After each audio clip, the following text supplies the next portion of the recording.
Wave hello.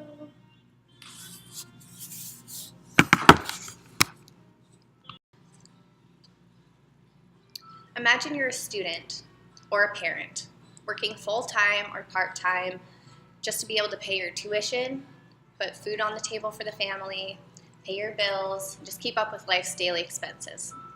Now imagine you're making $7.25 an hour. Let's just say life would not be easy. In fact, you would barely be getting by.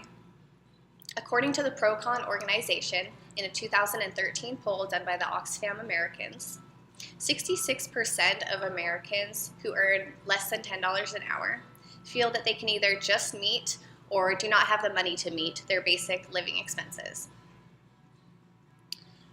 In my own personal experience, as someone who works full-time as a bank teller and supports themselves while they're in school and makes double the amount of the federal minimum wage, I can say that someone who's making $7.25 to support themselves for their family is going to be struggling immensely, because sometimes I even struggle to pay my bills and have extra money.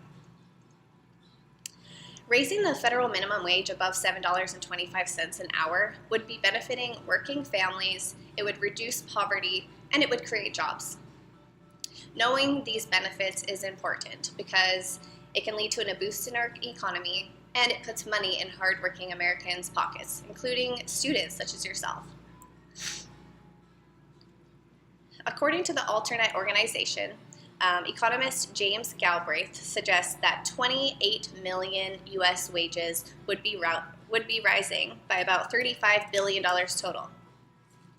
This shows that raising the federal minimum wage is a family-friendly policy. Many people who are against raising the minimum wage believe that it'll only be benefiting low-skilled, inexperienced teenagers who are working at McDonald's. But this is just untrue.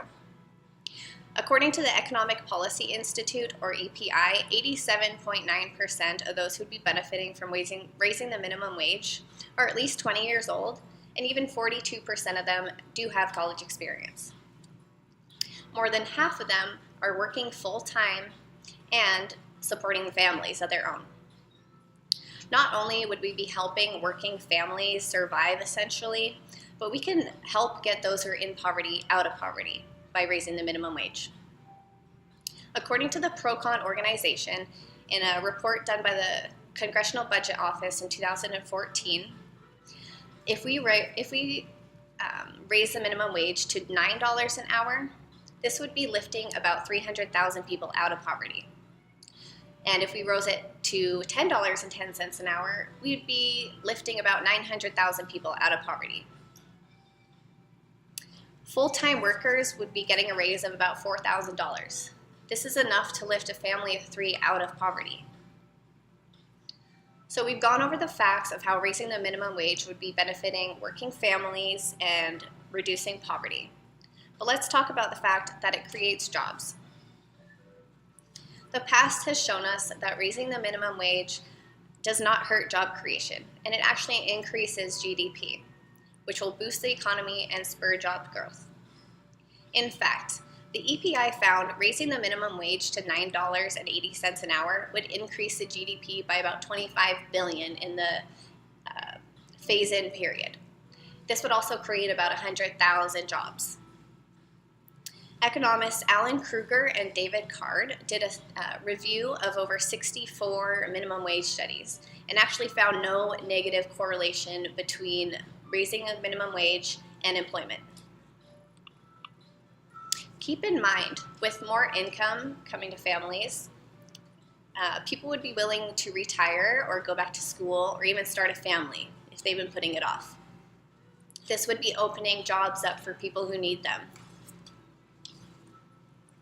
To recap, raising the minimum wage increases the wealth of hardworking U.S. families that are in need.